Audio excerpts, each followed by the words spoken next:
নমস্কার, আপনারা দেখছেন নিউজ টাইম। আপনাদের সঙ্গে আমি পম্পি। শুরু করছি নেশন টাইম। ইতিমধ্যেই আপনারা জানেন ওয়াক অফ বিল পাস হয়ে গিয়েছে লোকসভা এবং রাজ্যসভাতে।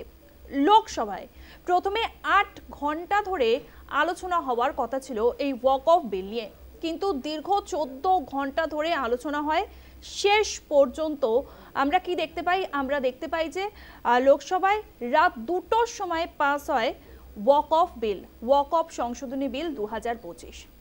দুটোই পাস হয়ে যাওয়ার পরে সবাই ভেবেছিলেন সাংসদরা শেষ হয়ে গেল আজকের মতো, কিন্তু হঠাৎ করে দেখা যায় স্পিকার ওম বিড়লা তিনি কি বললেন? তিনি বললেন মণিপুরে যেই রাষ্ট্রপতি শাসন জারি হয়েছে সেই প্রস্তাব আনা হয়েছে, এই বিষয়ে আলোচনা হবে। একটি বহু চর্চিত বিষয়, এই বিষয়টি নিয়ে শুরু থেকেই সাংসদরা চেয়েছিলেন আলোচনা করা হোক সংসদে, কিন্তু আমরা দেখেছি উপেক্ষা করে গিয়েছে শাসক দল, কেন্দ্রের শাসক দল। শেষ পর্যন্ত রাত 2টোর সময় যখন বলা হচ্ছে শশী থারুরকে, কংগ্রেস সাংসদ শশী থারুরকে আপনি বলুন এই বিষয়ে, তখন উনি বলছেন রাত 2টো বেজে গিয়েছে, এতক্ষণ ধরে এত একটা গুরুত্বপূর্ণ বিষয় নিয়ে আলোচনা হলো, তারপরে কেন এখন এই বিষয় নিয়ে আলোচনা হবে? তাহলে আমরা এই বিষয় নিয়ে আলোচনা করতে পারি পরের দিন সকালে। স্পিকার ওম বিড়লা বললেন না, এখনই আলোচনা হবে। তারপরে শেষ পর্যন্ত এই বিল নিয়ে, অর্থাৎ এই প্রস্তাব নিয়ে, মণিপুরে যে রাষ্ট্রপতি শাসন জারি হয়েছে ফেব্রুয়ারি মাসে 13ই ফেব্রুয়ারি, সেই বিষয় নিয়ে আলোচনা শুরু হলো, সেই প্রস্তাব নিয়ে আলোচনা শুরু হলো। আরও একটি বিষয়, আরও একটি অভিযোগ উঠছে। যদি মণিপুরের পাশাপাশি আমরা দেখি, যখন ওয়াক অফ বিল নিয়ে আলোচনা চলছিল সেই সময় লোকসভার বিরোধী দলনেতা হিসেবে রাহুল গান্ধী, তাকে বিশেষ কিছু বলতে দেখা যায়নি। এ নিয়েও অভিযোগ করেছে বিজেপি শাসক দল। কেন তিনি এই বিষয়ে বিশেষভাবে মুখ খুললেন না? সামনে রাখা হয়েছিল গৌরব গগৈকে, আর একজন প্রিয়াঙ্কা গান্ধী বাড্রা, তাকে তো দেখাই গেল না। তারপর থেকেই রাহুল গান্ধী এবং প্রিয়াঙ্কা গান্ধী বাড্রাকে নিয়ে চর্চা শুরু হয়েছে, কেন তাদেরকে সেরকমভাবে ওয়াক অফ বিল নিয়ে তারা সামনে এলেন না। আরও একটি বিষয় জানিয়ে রাখি আপনাদেরকে, যখন আমরা দেখতে পাচ্ছি লোকসভা রাজ্যসভায় বিভিন্ন বিল নিয়ে আলোচনা হচ্ছে, আজকেই অধিবেশন শেষ হয়ে গেল, আর সেখানে অন্যদিকে অনুরাগ ঠাকুর, মল্লিকার্জুন খাড়গে, তাদের মধ্যেও কি বিষয় নিয়ে, কারণ ওয়াক অফ বিল নিয়ে যখন আলোচনা হচ্ছে তখন অনুরাগ ঠাকুর, বিজেপি সাংসদ অনুরাগ ঠাকুর মল্লিকার্জুন খাড়গেকে আক্রমণ শানিয়েছেন।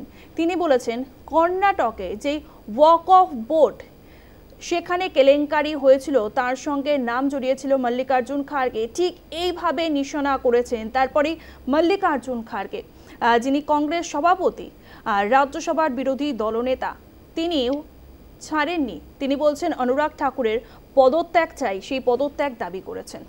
আর আজ কি দেখা গেল?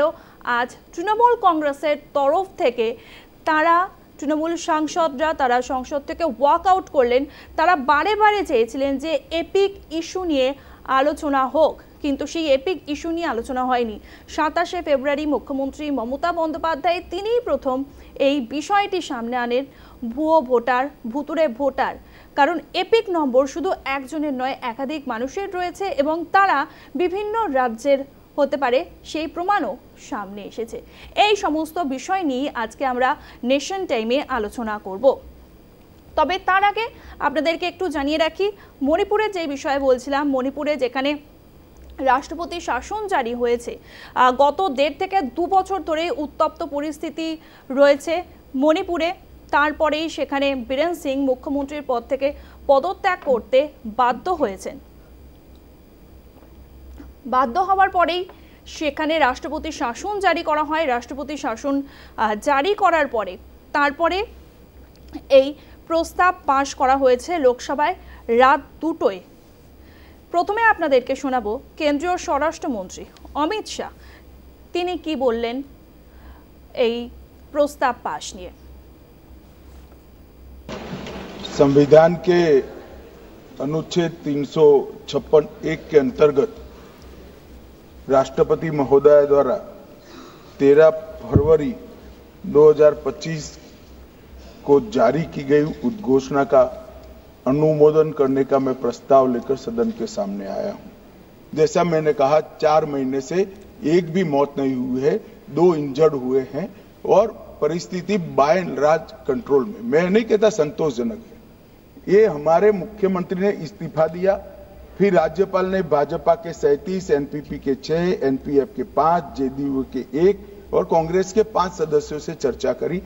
जब बहुमत सदस्यों ने कहा कि हम सरकार बनाने की स्थिति में नहीं है, तब राष्ट्रपति शासन की कैबिनेट ने अनुशंसा की, जिसको राष्ट्रपति महोदय ने स्वीकारा और जो सुप्रीम कोर्ट का जजमेंट है, इसके हिसाब से मैं 2 माह के अंदर इसका अनुमोदन लेने के लिए आया हूं। मेरा सदन के सभी सदस्यों से विनंती है कि सरकार चाहती है कि जल्द से जल्द शांति हो, जल्द से जल्द पुनर्वसन हो और जो जख्म लगे हैं उस पर मरहम भी लगाया जाए। कृपया सभी दल एक मत होकर ये राष्ट्रपति शासन के निर्णय का अनुमोदन करें, ऐसा मैं आपके माध्यम से विनंती करना चाहता हूं।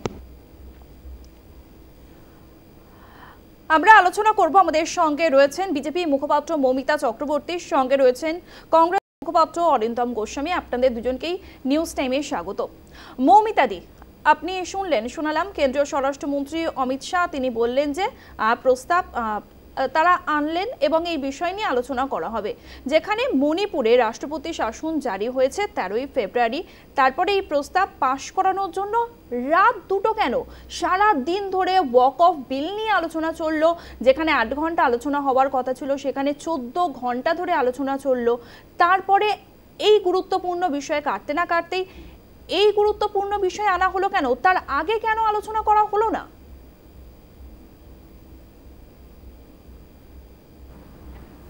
আচ্ছা, প্রথমেই বলি মণিপুর নিয়ে কি হচ্ছে, কি বিরোধী পক্ষ যারা আছে, বিশেষ করে আমি অডিবল প্রপারলি? ভীষণ কেটে আসছে তোমার কথা, শোনা যাচ্ছে? ওকে ওকে।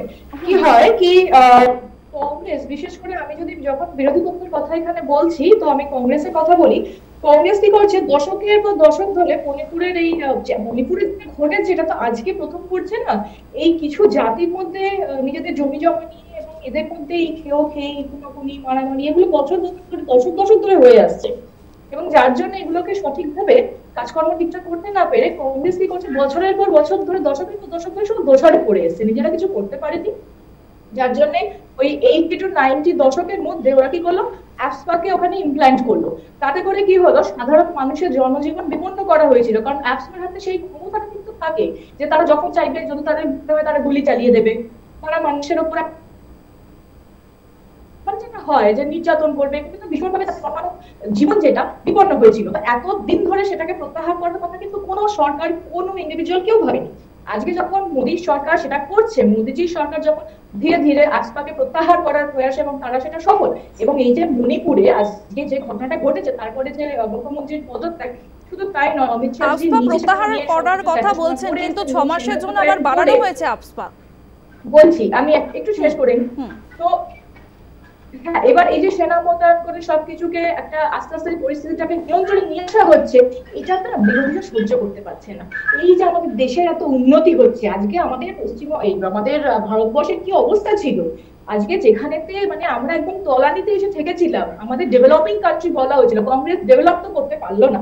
যখন আজকে ডেভেলপিং কান্ট্রি মোদীজি আজকে তৈরি করে দিচ্ছেন ভারতবর্ষ, অর্থনীতি আজকে আমাদের পাঁচে এনে দিলেন, এটা নিতে পারছে না, এটা সহ্য করতে পারছে না। যার জন্য বারবার ধরে মণিপুরের উপর আঙুল উঠে কেন এটা হচ্ছে, কেন ওটা হচ্ছে, যার জন্য এই প্রসঙ্গ কেউ আনতেই চাইছিল না। কিন্তু এটা নিয়েও কথা বলার দরকার আছে এবং এটা নিয়ে যাতে কথাটা ঠিকঠাক করে বলা যায়, সেই জন্যই মানে এটা আমরা সবাই চাইছি যে সত্যিটা সামনে আসুক, কিন্তু সত্যিটা কোনোভাবেই সামনে আসতে দেওয়া হয় না।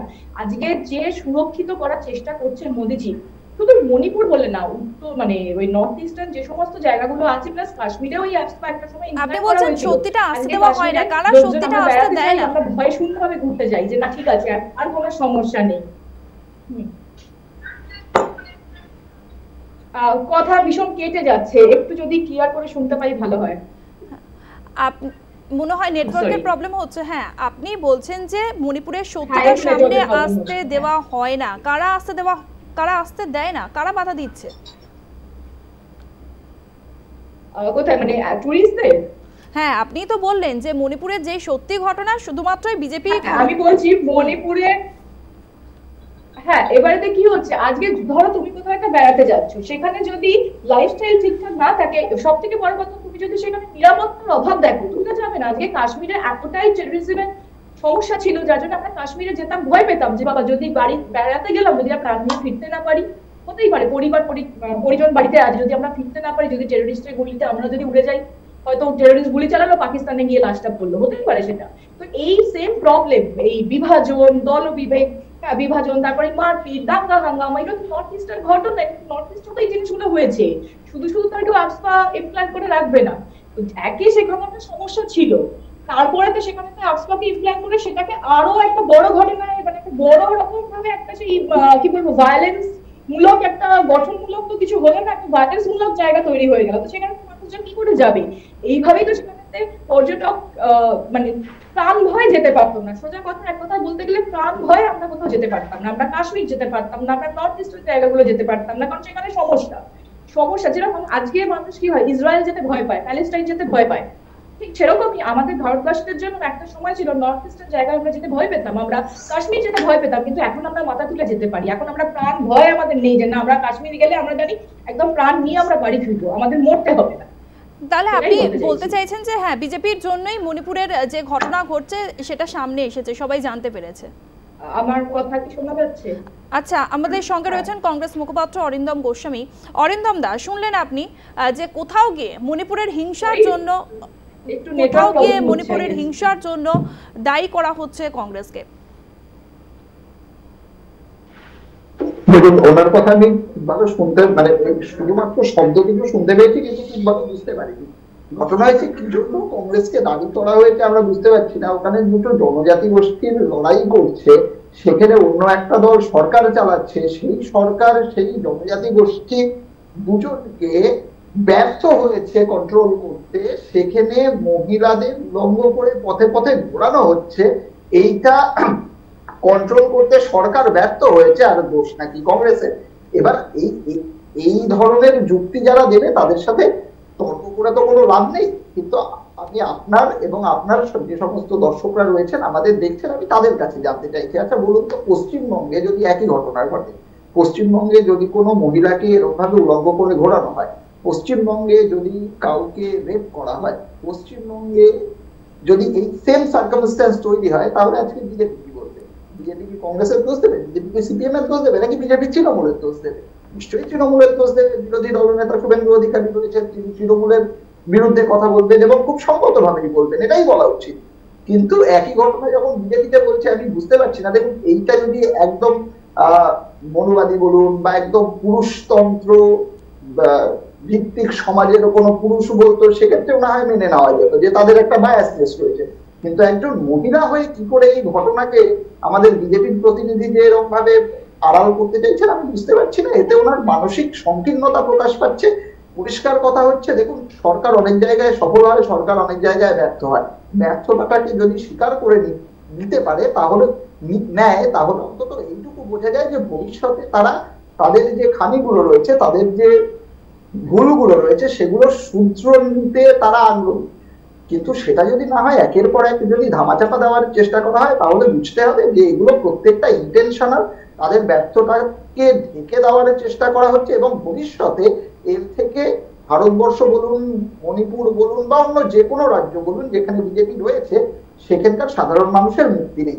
এই জিনিস যদি ভবিষ্যতে অন্য কোনো জায়গায় হয়, ভারতবর্ষে হয়, সেখানেও বিজেপি একই কাজ করবে। তাই আপনাদের মাধ্যমে যারা আমাদের দেখছে তাদেরকে বলবো, আপনারা ভেবে দেখুন, আপনারা একটু সজাগ হন। আর আপনাদের যা বলছিলাম, কংগ্রেস সাংসদ শশী থারুর তিনি একটি প্রশ্ন তুলেছেন, রাষ্ট্রপতি শাসন শান্তি ফেরানোর জন্য যথেষ্ট কিনা। কি বলেছেন কংগ্রেস সাংসদ শশী থারুর, শোনাবো আপনাদের।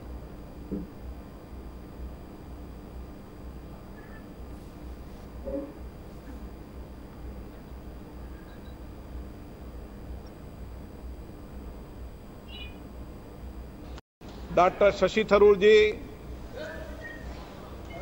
Sir, you genuinely want to discuss this time? Shashi Tharoor ji. 2 o'clock in the morning. Okay.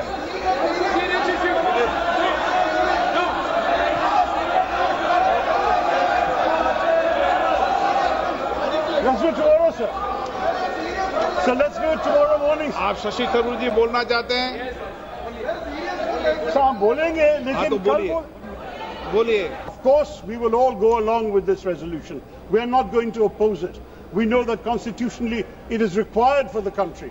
But we hope that the government will go in with a larger vision of how President's rule can be used to restore faith in the institutions of our states, the legitimacy of the people, the legitimacy of the state of India in the eyes of the people of Manipur, and that in this process, sir, we will be able to restore constitutional order, social order, and peace and healing to the people who have suffered such terrible anguish.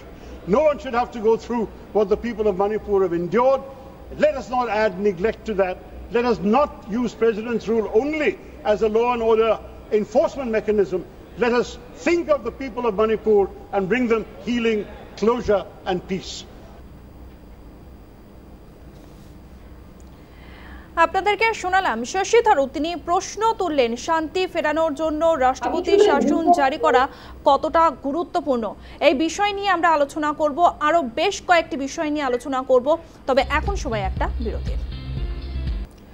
Cookie এবং মেইতি দুই জনগোষ্ঠীর সংঘর্ষেই মণিপুর উত্তপ্ত হয়ে রয়েছে এবং শেষ পর্যন্ত সেখানে রাষ্ট্রপতি শাসন ব্যবস্থা জারি করতে হয়েছে, আর তারই প্রস্তাব পাশ হয়েছে লোকসভায়, তাও আবার রাত 2টোর সময়।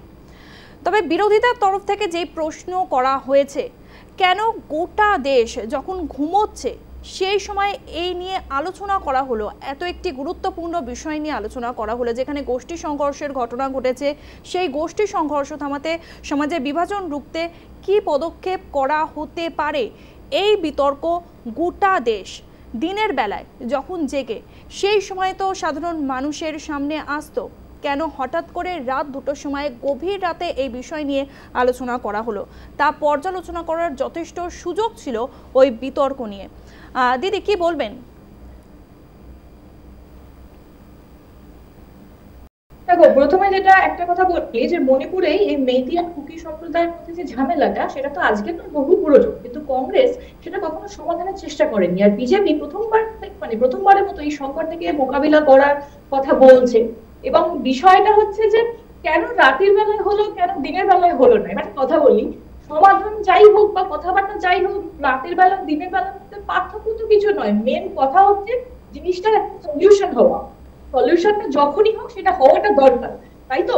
মানে এমন তো নয় যে দিনের বেলা হলে সব মানুষরা তখনই একদম সবকিছু সেই লটবহন নিয়ে চলে যেত সমাধান করতে, আর রাতের বেলা হলে হচ্ছে সেটা হচ্ছে না। তবে আমি আমার যিনি কো-প্যানেলিস্ট রয়েছেন তিনি অনেক কিছু বললেন, যেটা কিছু কিছু কানে এলো সেটার আমি একটু জবাবটা দিতে চাই। আমাকে একটুখানি 1 মিনিট অ্যালাউ করো। সেটা হচ্ছে মানে মোদী সরকার শুধু কথা ফুলঝুরি ছোটে না, তারা কাজেও করে দেখায়। এবার আমি ওনাকে একটা কথা মনে করিয়ে দিই, আজকে এত কথাবার্তা যখন করছে যে মানসিক সংকীর্ণতা, তাই অনেক কথা আমাকে শুনতে হলো, তো আমি ওনাকে একটুখানি জাস্ট কয়েকটা প্রশ্ন করবো। সেটা হচ্ছে যে যখন এই মালং গণহত্যা এক্সপার্ট থাকাকালীন মণিপুরে যখন মালং গণহত্যা হয়েছিল, যেখানেতে মানে তাদের গুলিতে 10 জন নিরীহ নাগরিক নিহত হন এবং নিহতদের মধ্যে 62 বছরের বৃদ্ধ, হ্যাঁ, এবং 18 বছরের একজন ছিল, সবে সে সাবালক হয়েছে। এবং এই ঘটনার প্রতিবাদ 16 বছর প্রতিবাদ করেছিল।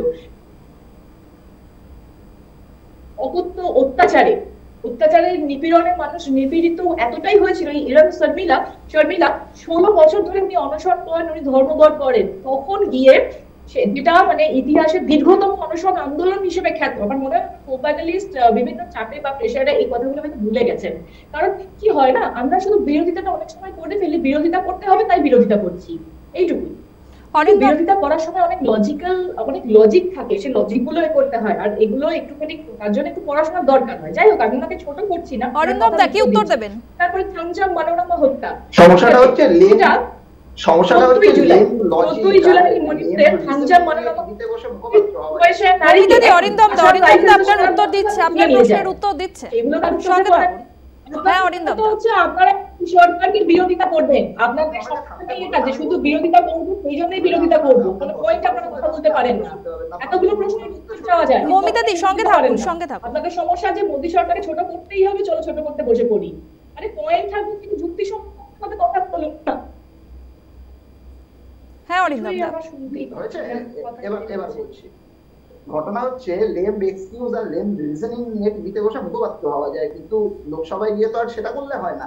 লোকসভায় গিয়ে কোনো বিষয়ে আলোচনা করতে গেলে তার প্রপার ডেটা লাগে, সেই ডেটাগুলো তৈরি করার জন্য সময় লাগে। আর সেই কারণেই আমরা চেয়েছিলাম যে যেন রাতটা না হয়ে পরের দিন হলে, যাতে করে আমরা সেই ডেটাগুলো তৈরি করতে পারি, সেই ডেটাগুলো নিয়ে আলোচনা করতে পারি, সেই জন্য আমরা সময়টা চেয়েছি।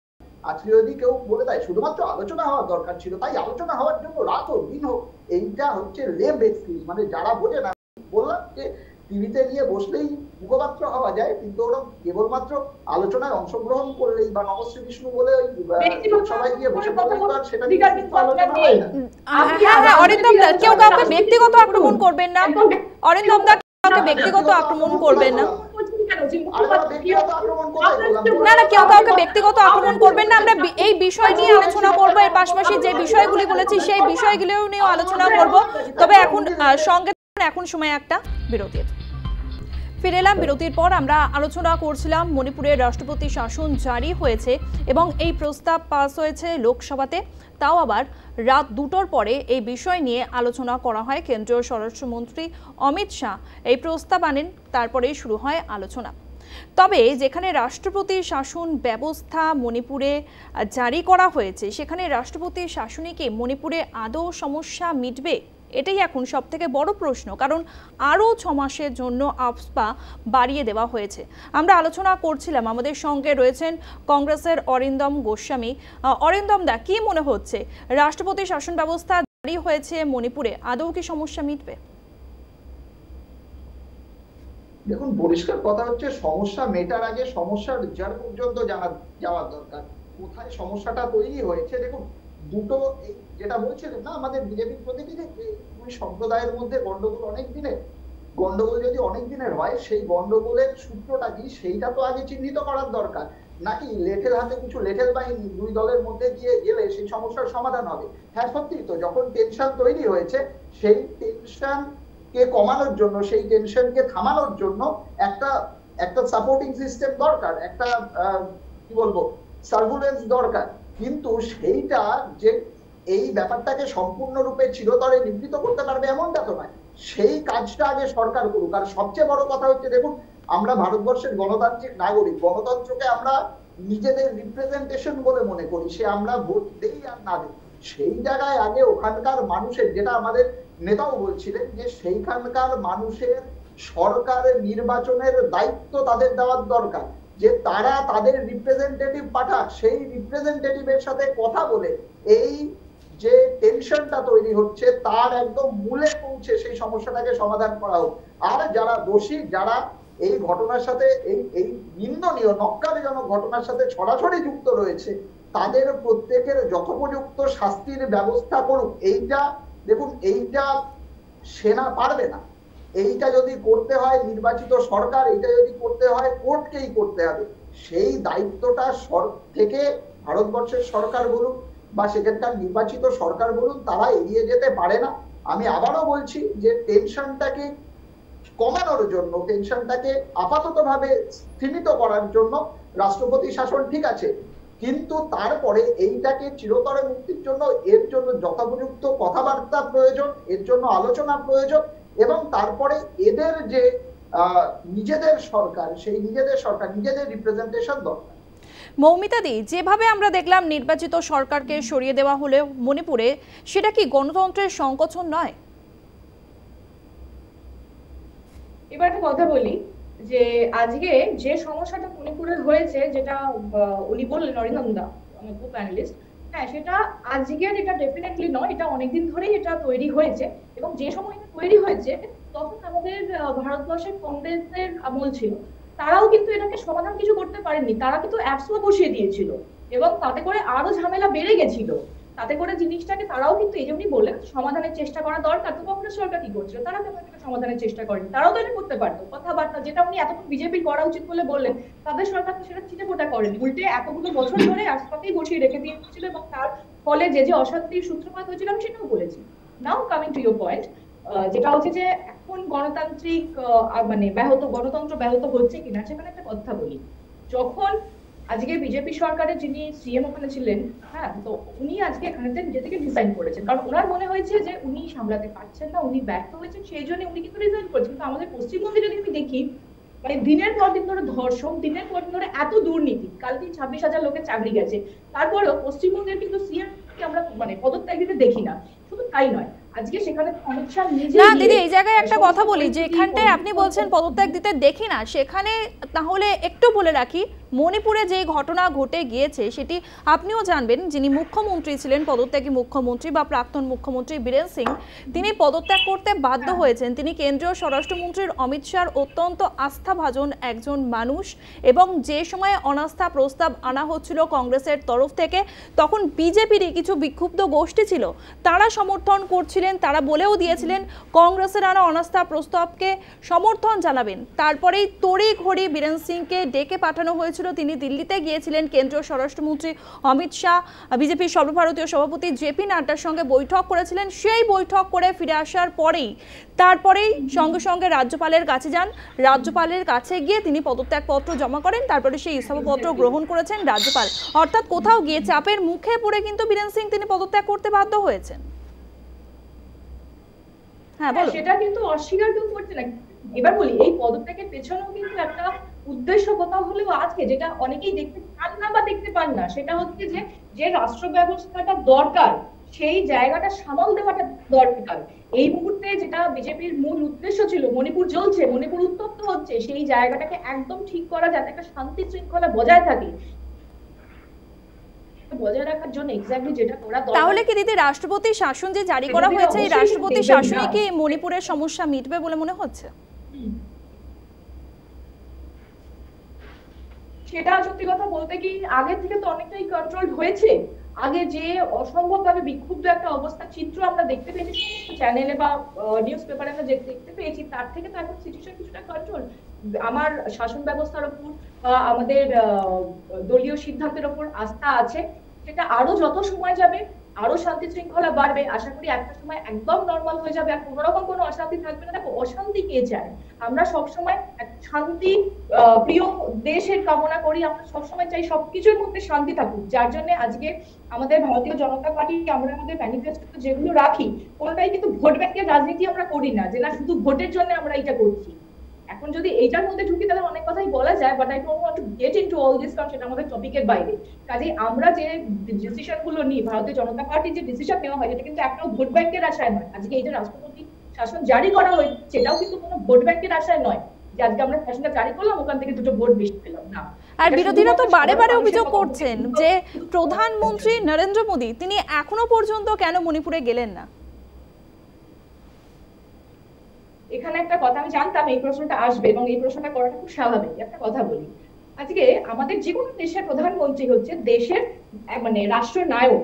একজন রাষ্ট্রনায়কের পক্ষে সব থেকে যেটা আগে করা দরকার হচ্ছে সিচুয়েশনকে মানে শান্তি বজায় রাখা এবং সিচুয়েশনটাকে নর্মালাইজ করা, সিচুয়েশনটা ঠিক করা। কাজে উনি সবাই ওনার যাওয়া না যাওয়াটার পেছনেই বেশি হাইলাইট করছেন, কিন্তু সবার আগে যেটা দরকার এটাতে আমাদের ফোকাস করা, কি উনি নিজের নাও যদি যান, কি করছেন সেই শান্তি শৃঙ্খলা বজায় রাখার জন্য, ওনার স্টেপ গুলো কি হচ্ছে, সরকারি স্টেপ গুলো কি হচ্ছে। কাজেই মণিপুরে প্রধানমন্ত্রী যাওয়াটা বেশি দরকারি, নাকি মণিপুর এমন একটা জায়গা মানে সিচুয়েশন তৈরি হোক যেখানে এই যে উত্তপ্ত বার্নিং মণিপুর, সেইটাকে নর্মালাইজ হওয়াটা বেশি দরকার।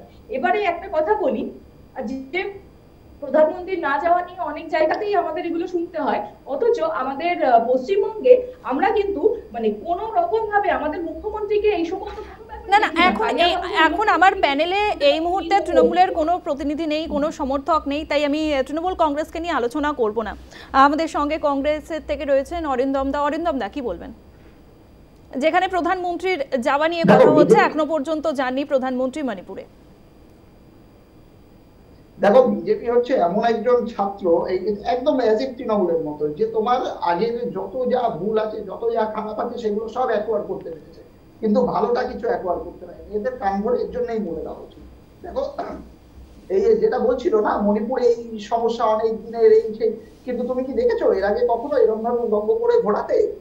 তো তো এই জিনিস তো হয়নি। আর যদি হয়েও থাকে, যেখানে হয়ে উঠছে সেখানে ভারতবর্ষের সরকার কাছে একটা তুমি বলো আজকে যখন আমার তোমারটা আমি যে এইগুলো তাহলে উনি এটা বলতে পারেন আপনিও তো পড়াশোনা করেছেন, এটা জানেন না যখন অন্যকে উত্তর দেয় তার মধ্যে কথা বলতে নাই। একটু হ্যাঁ একটু অরিন্দম দাকে বলতে দিন, অরিন্দম দাকে বলতে দিন। সঙ্গে থাকুন মৌমিতা দি, সঙ্গে থাকুন। জিরাম শর্মিলা কেন ছিলেন ছিল, তাহলে আজকাল কেন ম্যানেজ করা হয়েছে একটু দিন না, সেটার উপরে কেন উনি মৌমিতা দি সঙ্গে থাকুন, একটু অরিন্দম দাকে বলতে দিন, আমাদের কাছে সময় সংক্ষিপ্ত, আর কয়েকটা বিষয় আছে। এটা জানেন তো যখন একজন উত্তর দেয় তার মধ্যে কথা বলতে নেই, পড়াশোনা করেছেন এটা জানেন তো। না না না, কোনো ব্যক্তিগত আক্রমণ করবেন না, আপনি আপনি আপনি আপনি আপনার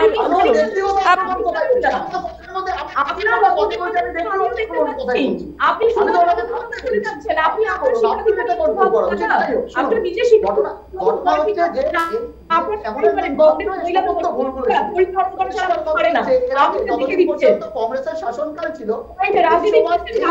সঙ্গে থাকুন সঙ্গে থাকুন, আর আপনাদেরকে শোনাবো তৃণমূল সাংসদ যখন এই বিষয় নিয়ে আলোচনা হচ্ছিল, মণিপুরের রাষ্ট্রপতি শাসন ব্যবস্থা জারি করা হয়েছে এবং এই বিষয় নিয়ে আলোচনা চলছে, সেই সময় তৃণমূল সাংসদ সায়নী ঘোষ বলেছেন কোন রাজ্যে রাষ্ট্রপতি শাসন জারি হওয়া লজ্জার। কি বলেছেন শোনাবো। President's rule was the only solution. Why was it not imposed months ago when people were dying? जब हजारों की तादाद में लोग बेघर हो रहे थे, चारों तरफ आग जल रही थी, जब महिलाओं को विवस्त्र करके रास्ते पर घसीटा जा रहा था, जब सिर्फ भारत नहीं बल्कि पूरे विश्व मणिपुर की चर्चा और निंदा दोनों कर रही थी, तब आप कहां थे? और आज लगभग 2:15 को हम मणिपुर पे आलोचना कर रहे हैं। इतना इंपॉर्टेंस अगर पहले दिया होता तो शायद इसकी नौबत ही नहीं आती। So this is what I think. पर सर ये शर्मिंदगी की बात है कि आज भारत के एक राज्य में प्रेसिडेंट्स रूल है।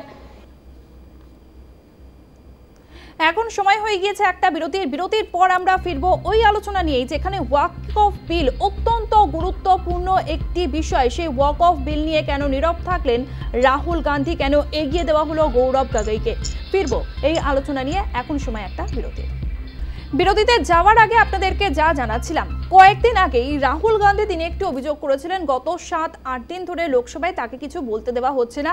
এই অভিযোগ করেছিলেন স্পিকার ওম বিড়লার বিরুদ্ধে। আর যেখানে ওয়াকফের মতো একটি গুরুত্বপূর্ণ ইস্যু, বিতর্কিত একটি বিল, সেই বিল নিয়ে যখন আলোচনা চলছে লোকসভায়, তখন দেখা গেল রাহুল গান্ধী তিনি এলেন, বসলেন, অথচ এই বিষয় নিয়ে একটু কথা সেভাবে বললেন না। আশ্চর্যজনকভাবে তিনি নীরব থেকে গেলেন। আর অন্যদিকে দেখা গেল প্রিয়াঙ্কা গান্ধী বাড্রা, তাকে তো দেখাই গেল না। আর এই নিয়েই প্রশ্ন তুলছে শাসক শিবির, কেন্দ্রীয় শাসক দল।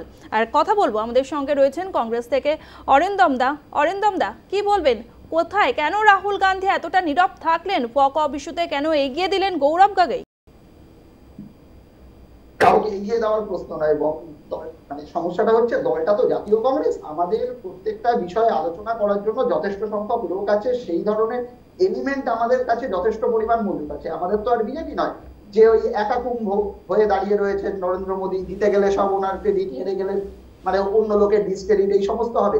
দেখুন প্রত্যেকটা বিষয়ে আলাদা আলাদা করে বলার জন্য লোক রয়েছে। আপনারা ওয়াকফ নিয়ে যখন গৌরব গগৈ বলছেন, আপনারা বলছেন, যখন আমাদেরই একজন এমপি তিনি এই ওয়াকফ নিয়ে মামলা করছেন সেটা আপনারা বলছেন, কিন্তু অন্যদিকে যখন অন্যান্য ইস্যুতেও অন্য লোক বলছে সেই জায়গাটাও তো টাচ করা দরকার। মানে ভারতবর্ষের বিরোধী দলনেতা রাহুল গান্ধী বলে রাহুল গান্ধী সমস্ত কথা বলবে এমনটা নয়। আমরা একটা মানে সবাই মিলে কোনো ইস্যুকে রেজ করায় আমরা বিশ্বাস করি। এটা তো একটা টিম গেম, সেই টিম গেমের অংশ হিসেবে রাহুল গান্ধী এই লড়াইতে রয়েছে।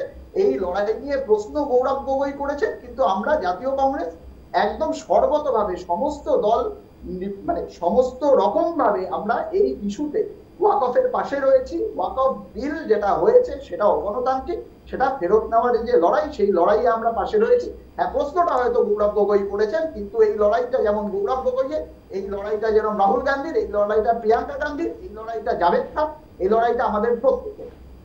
আর এই বিষয় যখন ওয়াকফ নিয়ে আলোচনা চলছে লোকসভায়, রাজ্যসভায়, সেই সময় বিজেপি সাংসদ অনুরাগ ঠাকুর তিনি আক্রমণ শানিয়েছেন মল্লিকার্জুন খার্গেকে। মল্লিকার্জুন খার্গে যিনি রাজ্যসভার বিরোধী দলনেতা, পাশাপাশি কংগ্রেসের সভাপতি। তাকে কি আক্রমণ শানিয়েছেন, যেখানে কর্ণাটকের ওয়াক অফ বোর্ডে কেলেঙ্কারি হয়েছে, দুর্নীতি হয়েছে, তারই পার্ট ছিলেন মল্লিকার্জুন খাড়গে। কি অভিযোগ করেছেন অনুরাগ ঠাকুর, শোনাবো। कर्नाटक में जो घोटाले हुए सर, उसमें इनके राष्ट्रीय अध्यक्ष का नाम भी आता है, जहां पर क्या हुआ? ये कांग्रेस तंत्र का वो बंदर है जहां रोटी के बंटवारे के नाम पर ये सारी रोटियां खा जाते हैं सर। सर ये मंदिरों की जमीन संपत्ति के नाम, ये विशेष कानून इसके लिए क्यों नहीं है सर? ये वक्त के लिए क्यों है सर? इनका विचार साफ नजर आता है सर। ये मंदिरों का सोना पिघलाकर ये तब तो ले जाते हैं, लेकिन भ्रष्टाचार के नाम पर जमीन पर कब्जा करने के लिए वक्फ बोर्ड बना देते हैं। सर हमारी सरकार वक्फ को पारदर्शी और जवाबदेह करना चाहती है। हमारे पास काफी वक्ताओं का लिस्ट है, सबको बोलने का मौका देना है। लास्ट 30 सेकंड में लास्ट 30 सेकंड सर।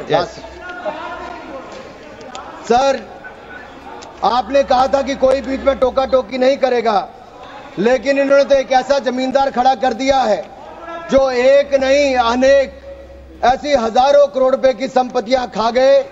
और कर्नाटक के कुछ नेताओं के, कांग्रेस के नेताओं के नाम मैं सर ले सकता हूं, जिनका रिपोर्ट में नाम आया सर, विधानसभा में रिपोर्ट आई है सर। सिटिंग विधायक है, पूर्व विधायक, पूर्व मंत्री, राज्यसभा के प्रतिपक्ष के नेता हैं। ये वक्फ की प्रॉपर्टियों पे कब्जा करने वाले पैसा। পাল্টা মল্লিকার্জুন খাড়গে তিনি কি বলছেন? তিনি বলছেন তিনি অত্যন্ত অপমানিত বোধ করেছেন, অনুরাগ ঠাকুরের পদত্যাগ দাবি করছেন। শোনাবো মল্লিকার্জুন খাড়গে কি বলছেন। Grateful to you. You have given me a chance to clarify certain remarks made in the other house in my name. Sir, I rise a deep advice. My life has always been an open book. It has been full of struggles and battles.